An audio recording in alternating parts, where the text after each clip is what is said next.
नमस्कार छात्रों। तो देखिए, इस वीडियो के माध्यम से व्यापार एवं और भूमंडलीकरण के जो हिस्ट्री के 7वें चैप्टर का क्वेश्चन है, हमने पहले से लेकर के 6 चैप्टर के लगातार क्वेश्चन हम आपको याद करवा चुके हैं। अगर आप सब लोग जो इस वीडियो पे पहली बार आए हैं तो वो पीछे जा करके वो वीडियो देखें कि ताकि इतिहास के एक भी प्रश्न ना छूटे एग्जाम 10th के एग्जामों में। ठीक है, तो चलिए आगे बढ़ते हैं। क्या दिया गया है? व्यापार और भूमंडलीकरण को धैर्य बना करके रखिए, एकदम जस्ट यूं ही चुटकी में याद करवा दी जाएगी।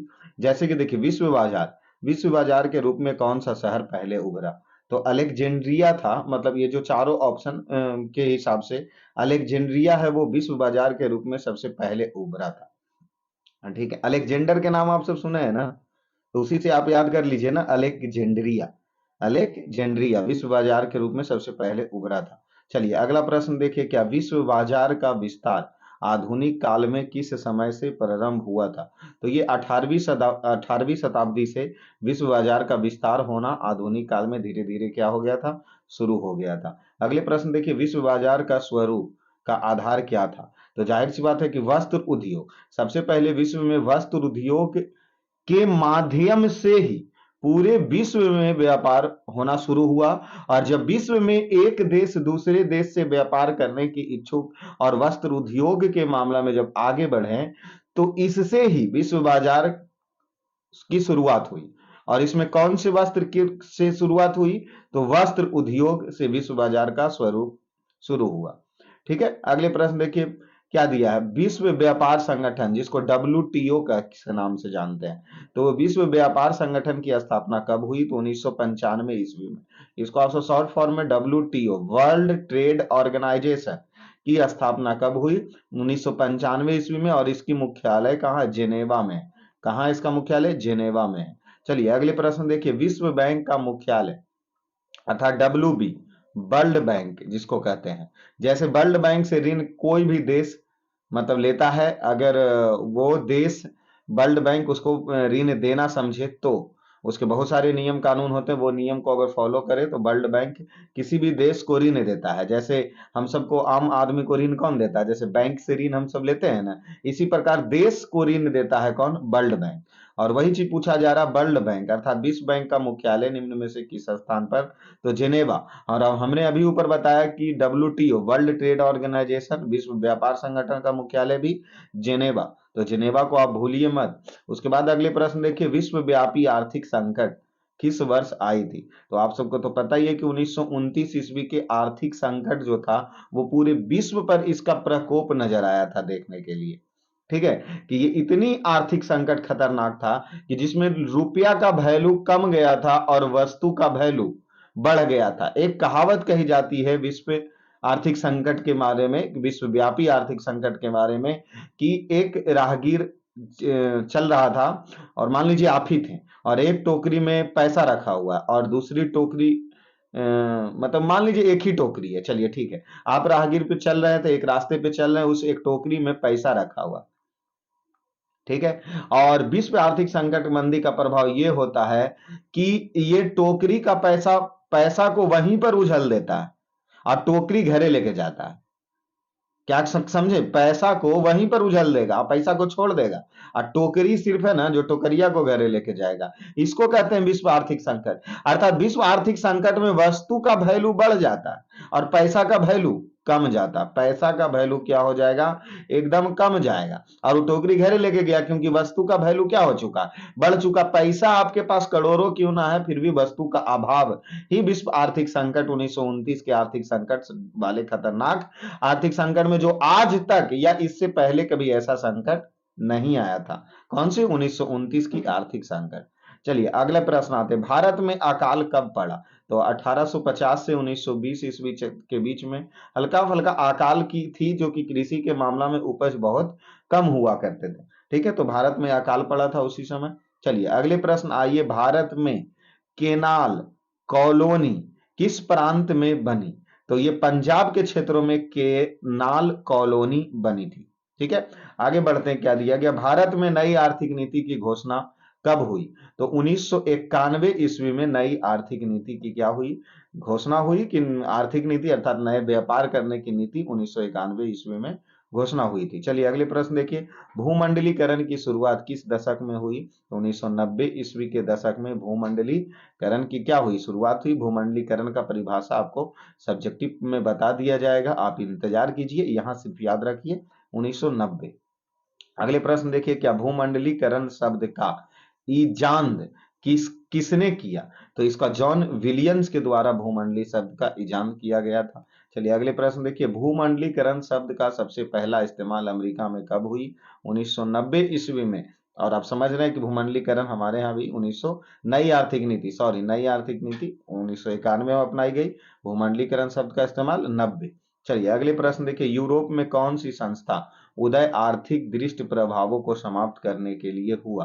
तो ये यूरोपियन इकोनॉमिक कम्युनिटी थी, जो यूरोप में एक संस्था थी जो वहां के आर्थिक दुष्प्रभावों को समाप्त करने के लिए हुआ। अगले प्रश्न देखिए, यूरोपीय इकोनॉमिक कम्युनिटी की स्थापना कब हुई? 1957 ईस्वी में यूरोपीय इकोनॉमिक कम्युनिटी की स्थापना हुई। अगले प्रश्न देखिए, अमेरिका के किस क्षेत्र को सोने का शहर कहा जाता है? अमेरिका में शहर ढूंढना है जिसको सोने का शहर, तो एल डोराडो। अरे सोना के लिए रोइए मत, डरिए मत, आप सिर्फ मेहनत कीजिए। इसलिए सोना शहर से डरना और ना नहीं, सिर्फ एकदम एकदम खड़े एल की तरह, एकदम एल की तरह स्टेट खड़े रहिए और लगातार डरिए मत और मेहनत करते रहिए। जिस दिन पैसा ज्यादा आएगा आप भी पहन लीजिएगा। तो इसीलिए एल डोराडो। चलिए अगले प्रश्न देखते हैं, अमेरिका के विश्व व्यापार केंद्र पर आतंकवादी हमला कब हुई थी? तो 2001 ईस्वी। ये काफी खतरनाक आतंकवादी हमला था, इसलिए 11 सितंबर 2001 ईस्वी में पूरी 2001 ईस्वी लेना है। चलिए अगले प्रश्न देखिए, पेरिस शांति समझौता कब हुआ? तो 1919 ईस्वी में पेरिस में एक शांति समझौता हुआ। चलिए अगले प्रश्न आ जाते हैं, G8 की स्थापना किस वर्ष हुई? 1975 ईस्वी में G8 की स्थापना हुई। चलिए आगे, G77 की स्थापना कब हुई? तो G77 64। कौन 64? 1964। अगर G8 बोले तो 75 और G77 तो 64। ठीक है। उसके बाद अगले प्रश्न देखिए, वृहत उत्पादन व्यवस्था किस देश में आरंभ हुई? तो अमेरिका में वृहत उत्पादन व्यवस्था शुरू हुई थी। वृहत उत्पादन की नीति किसने अपनाई? तो हेनरी फोर्ड ने वृहत उत्पादन की नीति अपनाई।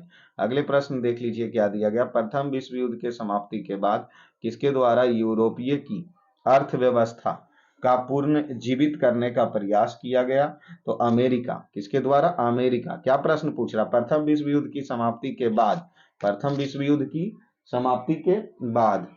समाप्ति के बाद यूरोपीय की अर्थव्यवस्था पुनर्जीवित करने का प्रयास किया गया अमेरिका में। ठीक है। उसके बाद अगले प्रश्न आ जाइए, द्वितीय विश्व युद्ध के बाद यूरोप में कौन सी संस्था का उदय आर्थिक दुष्प्रभाव को समाप्त करने के लिए हुआ? तो यूरोपीय संघ एक संस्था बनाई गई जो दूसरे विश्व युद्ध के बाद अर्थात 1939 ईस्वी से 45 ईस्वी के बाद यूरोप में एक ऐसी संस्था बनी जो आर्थिक दुष्प्रभावों को समाप्त करना चाहता था। तो यूरोप के बहुत सारे देशों ने मिलकर यूरोपीय संघ एक संस्था बनाई। चलिए अगले प्रश्न आते हैं, 1929 ईस्वी के विश्व को पूंजी देने वाला दुनिया का सबसे बड़ा कर्जदाता देश कौन बना? तो अमेरिका, क्योंकि अमेरिका उस समय जो सबसे ज्यादा कर्ज देता था सभी देशों को।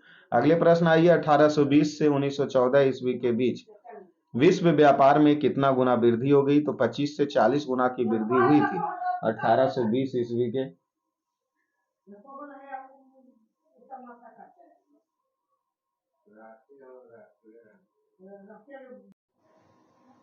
हाँ तो देखिए 25 नंबर प्रश्न क्या कह रहा, हाँ तो देखिए 25 नंबर प्रश्न क्या कह रहा है, 1820 ईस्वी से 1914 ईस्वी के बीच विश्व व्यापार में कितना गुना की वृद्धि हुई? तो ये 25 से 40 गुना की वृद्धि हुई। तो आप सब लोग पटाखे की आवाज से डिस्टर्ब मत होइए, क्योंकि ये जो वीडियो बनाई जा रही है वो प्रॉपर दिवाली के दिन बनाई जा रही है। ठीक है।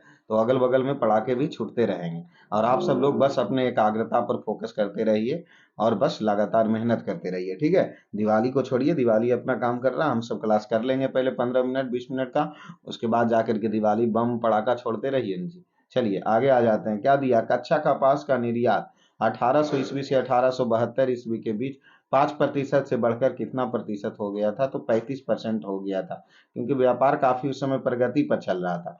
ठीक है, अगला देख लीजिए, ओटोवा सम्मेलन किस वर्ष हुई, तो 1932 ईस्वी में ओटोवा सम्मेलन हुई। अगले प्रश्न देखिए, अलेक्जेंड्रिया किस सागर के मुहाने पर बसा था, तो वो लाल सागर के मुहाने पर बसा था। और यहीं से आपने पहला प्रश्न देखा था क्या, सबसे नंबर पहला प्रश्न याद है आपको या भूल गए, तो चलिए फिर से हम दिखा देते हैं। विश्व बाजार के रूप में कौन सा शहर पहले उभरा, तो अलेक्जेंड्रिया। और ये अलेक्जेंड्रिया कौन से सागर पर स्थित था, तो आपने अभी देखा कि ये अलेक्जेंड्रिया था जो लाल सागर के तट पर स्थित था। कौन से सागर, लाल सागर के तट पर स्थित था।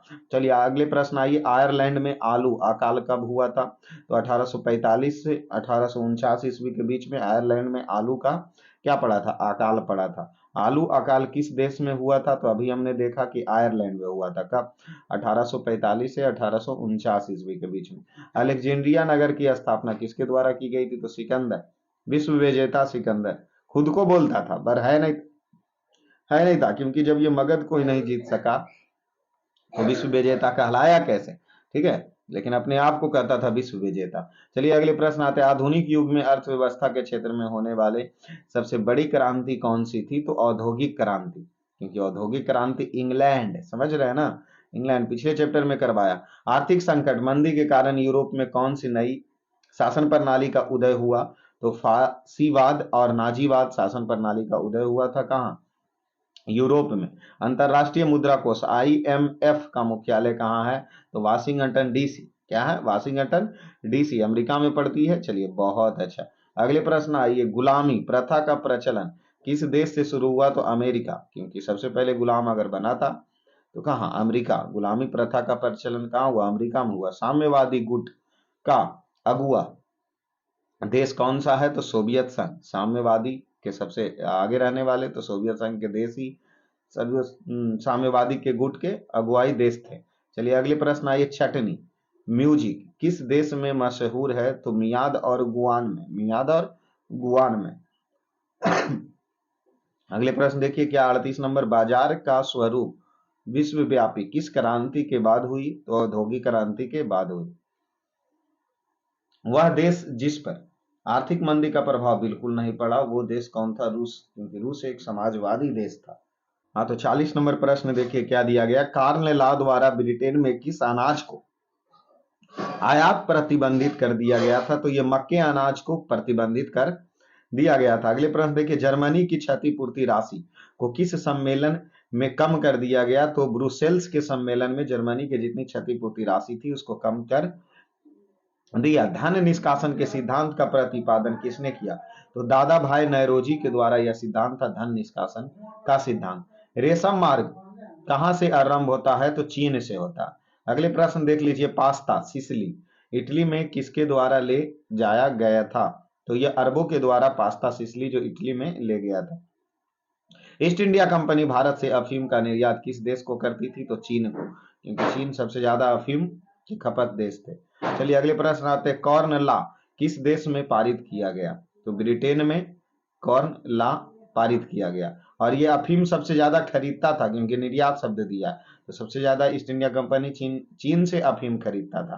ठीक है, अगले प्रश्न देख लीजिए, दी कॉमर्स ऑफ नेशन नामक पुस्तक के लेखक कौन थे, तो कार्डलिफ थे। दी कॉमर्स ऑफ नेशन नामक पुस्तक। अगले प्रश्न देखिए, न्यू डील को किस अमेरिका राष्ट्रपति को लागू किया गया, तो रूजवेल्ट के द्वारा न्यू डील लागू किया गया। अगले प्रश्न देखिए क्या दिया गया है, ट्रांसवाल अफ्रीका के स्वर्ण खानों तक पहुंचाने में किसकी सफलताएं हुई, स्टैनली की सफलता सबसे ज्यादा थी। तो देखिए क्या दिया गया, सार्क का मुख्यालय कहाँ स्थित था, तो काठमांडू था जो सार्क का मुख्यालय था। अगले प्रश्न देखिए, एशिया विकास बैंक की स्थापना कब की गई, दिसंबर 1966 ईस्वी में एशियाई विकास बैंक की स्थापना की गई। अगले प्रश्न देख लीजिए, ओपेक के voice of the Asia perfect and world Africa विश्व मामलों में एशिया प्रशांत की आवाज है, जो किसने कहा, तो बॉब हॉक ने ये कहा था। ठीक है, आगे प्रश्न देख लीजिए, बर्लिन सम्मेलन में यूरोपीय राष्ट्र द्वारा अफ्रीका का बंटवारा कब हुआ था, तो ये अफ्रीका का बंटवारा 1984 से 85 ईस्वी में अफ्रीका को दो भागों में बांट दिया गया। ओपेक की स्थापना कब हुई, तो 1960 ईस्वी में ओपेक की स्थापना हुई। चलिए अगले प्रश्न आते हैं, भारत सदस्य नहीं थे किसका, तो ओपेक का सदस्य भारत नहीं थे। चलिए अगले प्रश्न आइए, दक्षेस की स्थापना कब हुई? तो 1985 ईस्वी में दक्षेस की स्थापना हुई और 1885 में कांग्रेस की स्थापना हुई। ठीक है, 100 वर्ष के बाद दक्षेस की स्थापना हुई। क्या ब्रिटेन वुड्स सम्मेलन किस वर्ष हुआ? तो 1944 ईस्वी में ब्रिटेन वुड्स सम्मेलन हुआ। अगले प्रश्न आ जाते, प्राचीन काल में किस स्थल मार्ग से एशिया और यूरोप का व्यापार होता था? तो वो रेशम मार्ग से जो एशिया और यूरोप के व्यापार होते थे। तो ये हमारे 7वें चैप्टर कंप्लीट हुआ। बस हिस्ट्री का एक चैप्टर और बाकी है जो कि कल करवा दी जाएगी और इस पे वीडियो लगातार जाता रहेगा, तो आप सब लोग बने रहिए। अगर नंबर कितना 400 प्लस नंबर जाना है तभी छात्र हो। ठीक है, तो जुड़े रहिए और दोस्तों को भी जुड़ने का मौका दीजिए, उन्हें भी शेयर कीजिए। धन्यवाद।